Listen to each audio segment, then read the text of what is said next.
For the last 3 years, I have served as troop leader of the Pawnee Rangers. This is our handbook. I wrote the whole thing myself.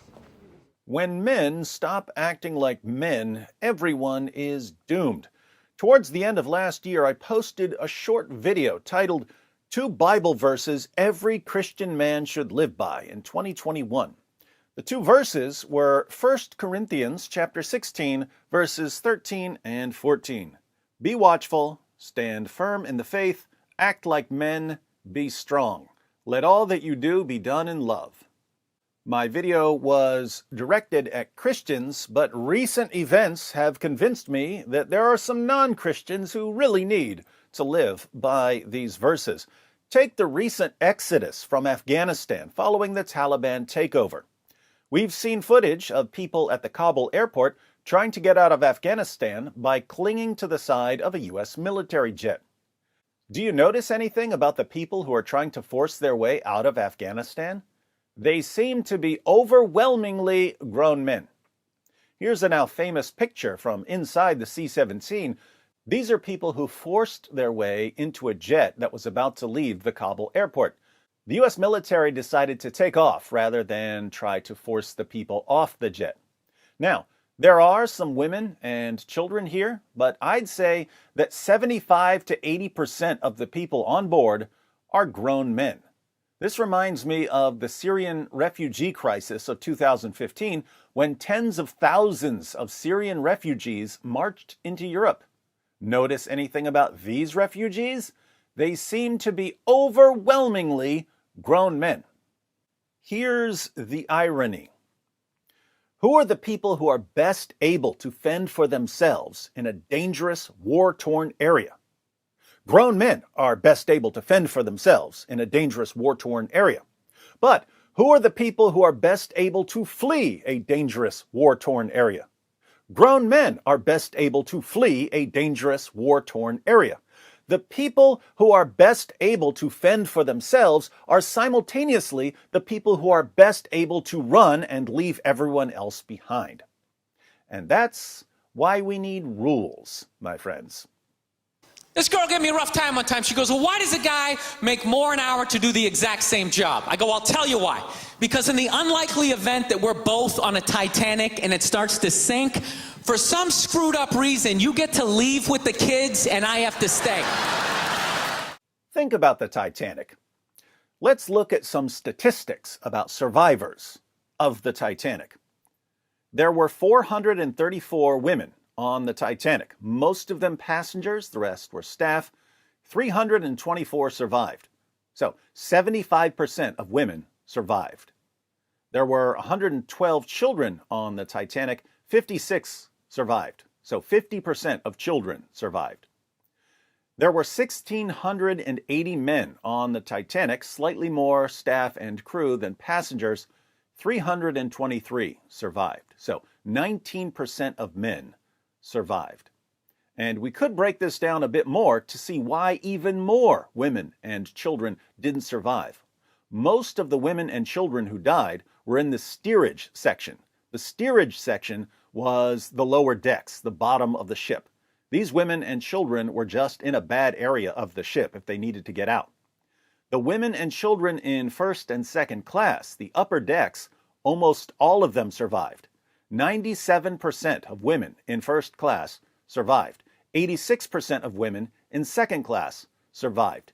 86% of children in first class survived. 100% of children in second class survived. And yet, most men died. Now, which people were best able to get into lifeboats if they really wanted to? The grown men. But most of the grown men died. Which people were least able to get into lifeboats? Women and children. But most of the women and children survived. What does this mean? It means that most of the men who were on the Titanic would rather die than trample on women and children to save themselves. Looking at the Syrian refugees marching across Europe in 2015 and the Afghan refugees fleeing Afghanistan, I get the distinct impression that if the Titanic had been filled with Syrians and Afghans and the ship started going down, the survival statistics would say that 90 to 95% of survivors were grown men. What's going on here? Why are grown men leaving their wives and mothers and sisters and children, expecting their wives and mothers and sisters and children to fend for themselves against terrorists? These guys are like George Costanza when a fire breaks out.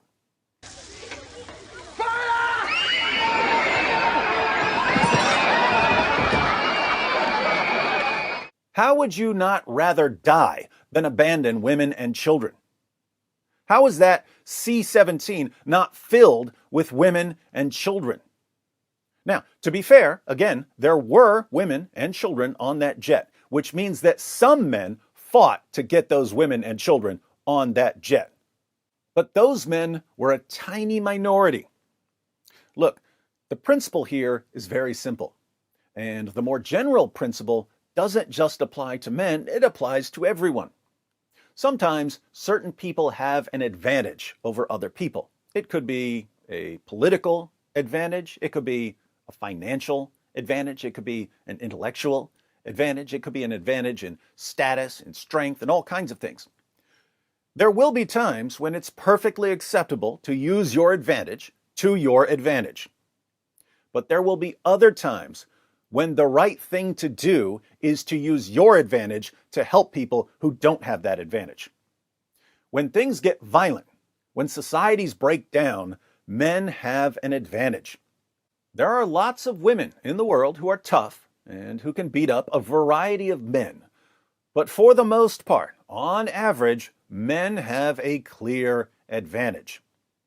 In Islam, the message seems to be, if you have an advantage, if you're bigger, if you're stronger, if you have a majority, whatever, you use that advantage to oppress and trample on everyone else. You don't use your advantage to help the disadvantaged. You use your advantage for yourself and to force everyone to obey the commands of an illiterate 7th century Arabian caravan robber. And we see the results. When things get violent, when societies break down, women and children are abandoned. They're expendable. In Ephesians 5:25, the Apostle Paul said, "Husbands, love your wives as Christ loved the church and gave himself up for her." Christ was crucified for the church. According to the Bible, then, husbands should be ready to be crucified for their wives if the situation arises. The same idea would apply to fathers with respect to their children. You see, when your supreme moral example is someone who endured torture and death for the sake of others, it has an impact on what you view as right and wrong. But when your supreme moral example is someone who had sex with a prepubescent girl and took the wife of his own adopted son after causing the divorce by lusting after her, and had sex with his slave girls and tortured a man for money and taught his followers to beat their wives into submission, in other words, a violent, selfish man, this also affects your view of right and wrong. Going back to the verses I mentioned at the beginning, let's adapt these for our Muslim friends. 1 Corinthians chapter 16, verses 13 and 14. Be watchful. That applies to people in general, not just to Christian men. Stand firm in the faith. Do not do this, Muslims. Taliban jihadis stand firm in your faith and look where it leads. Act like men, not like your fake prophet. Be strong. Don't abandon women and children to save yourselves. Let all that you do be done in love. That's probably the most difficult of all in Islam, since doing everything in love is antithetical to your religion. But let me tell you this, in a spirit of true love. You need a new religion.